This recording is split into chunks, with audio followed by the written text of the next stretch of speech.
ব্যক্তি ছিল জনম জনম ধরে সাধন করত। কার সাধন? ভগবানের সাধন করত। ওই যে ব্যক্তিটা না বৃন্দাবনের মধ্যে জন্মগ্রহণ করেছেন ময়ূর রূপে। মা কি রূপে গো মা?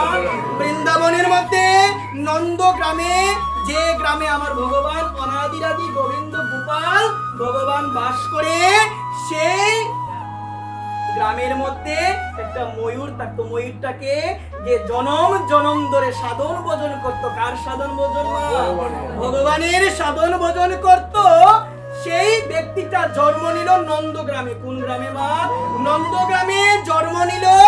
কি রূপে মা? ময়ূর রূপে। একবার প্রেম ছিল। দেখো মা, বারবার বলছি কথাটা মনে রাখতে হবে, কারণ একটু পরে গেলাম আমাদের প্রশ্ন করা হলো, আমরা ভুলে গেলাম। মা এভাবে শুনলে কি হবে গো মা? মনে রাখতে হবে। আমি বারবার একটা কথা রিপিট করি, বারবার কথাগুলো আমি বলি যেন আপনাদের মনে থাকে। আমাদের প্রশ্নটা ছিল কি? ভগবান অনাদিরাদি গোবিন্দ ভগবান তিনি তার মস্তকে ময়ূর পেখম কেন ধারণ করে? একজন ব্যক্তি ছিল জনম জনম ধরে কার সাধন করত?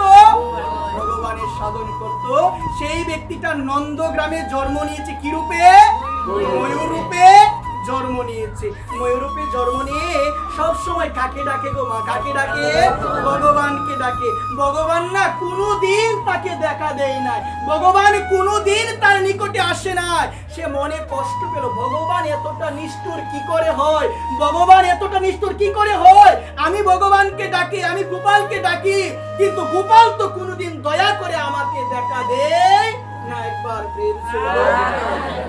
ওই ময়ূরের মনে অনেক কষ্ট। সে চিন্তা করলো এই নন্দগ্রামে আমি থাকবো না, ওই নন্দগ্রাম ত্যাগ করে আমি বর্ষণায় চলে যাব। আমি কোথায় চলে যাব? ওই নন্দগ্রাম ত্যাগ করে আমি বর্ষণায় চলে যাব। আর বর্ষণার মধ্যে কে থাকে গো মা? শ্রীমতী রাধা রানী। একবার প্রেম হলো।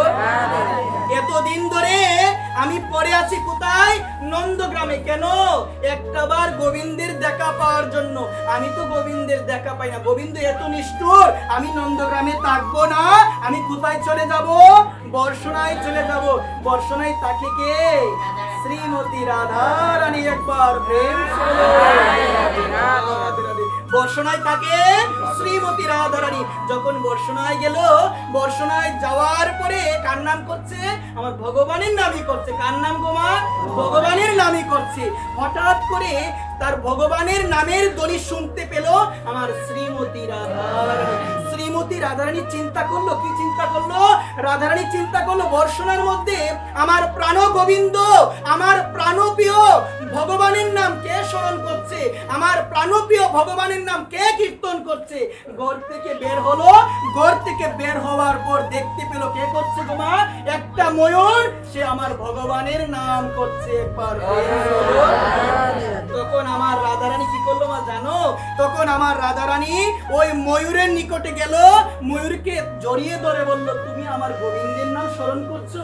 তুমি তো আমার অনেক আপন। যে আমার গোবিন্দের নাম স্মরণ করে সে হলো আমার অনেক আপন। একবার প্রেম কি করলো? তাকে আলিঙ্গন করলো। আলিঙ্গন করার পরে ওই ময়ূরকে ধরে নিয়ে কোথায় গেল গো মা? ময়ূরকে ধরে নিয়ে রাধারানী তার ঘরে গেল। ঘরে যাওয়ার পরে রাধারানী আজকে নিজের হাতে কির সেবা করাচ্ছে। কি সেবা করাচ্ছে গো মা? কির সেবা করাচ্ছে। কাকে? ওই ময়ূরকে। কেন? তুমি আমার প্রাণ গোবিন্দের নাম স্মরণ করেছো, তোমার বদনের মধ্যে আমার প্রাণ গোবিন্দের নাম।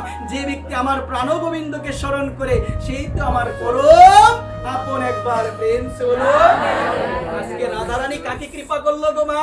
কাকে কৃপা করলো? ময়ূরকে আলিঙ্গন করলো, ময়ূরকে জড়িয়ে ধরে ঘরে নিল। ঘরে নেওয়ার পরে আজকে রাধারানী নিজের হাতে তাকে ক্ষীর সেবা করাচ্ছে। ক্ষীর পাওয়ার পরে চিন্তা করলো, ময়ূরে এতদিন ধরে আমি কোথায় ছিলাম?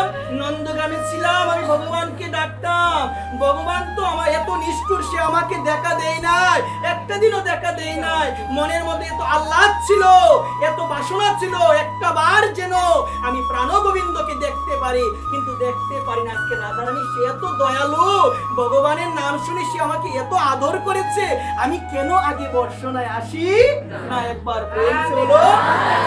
চিন্তা করার পরে সে কি করলো, আবার হরিনাম করতে করতে চিন্তা করলো আবার একটু যাই, কোথায় যাই, নন্দগ্রামে আবার একটু যাই। হরিনাম করতে করতে নন্দগ্রামে গেল। যখন নন্দগ্রামে গেল, নন্দগ্রামে যাওয়ার পরে হরিনাম আর করে না, কার নাম করে জানেন? একবার প্রেম সে বলো। যখন রাধারানীর নাম করে, তখন ভগবান সে ছিল ঘরে, এসে চিন্তা করলো যে আমার রাধারানীর নাম কে করছে, আমি তো অবশ্যই তাকে দেখতে হবে। ঘর থেকে বেরিয়ে আসলে একজন ময়ূর, তার বদনের মধ্যে কার নাম? রাধারানীর নাম। তার নিকটে গেল, তার নিকটে যাওয়ার পরে আমার ভগবান বুঝতে পেল ওই ময়ূরকে একজন কৃপা করেছে, ওই ময়ূরকে নিজের হস্তে একজন সেবা করিয়েছে। তিনি কে? তিনি হলো রাধারানী। সে রাধারানীর কৃপা লাভ করেছে। তখন ময়ূরকে বলল, ময়ূর, যে ব্যক্তি রাধারানীর কৃপা লাভ করতে পারে সেই ব্যক্তিকে তো আমি সব সময় নিজের কাছে রাখি। আমি কথা দিলাম তোমার পেখম আমি সব সময় কোথায় ধারণ করব? আমার মস্তকে আমি ধারণ করব। একবার এতদিন দেখেছে, দেখা দেয় না, আজকে দেখা দিল। কেন দেখা দিল?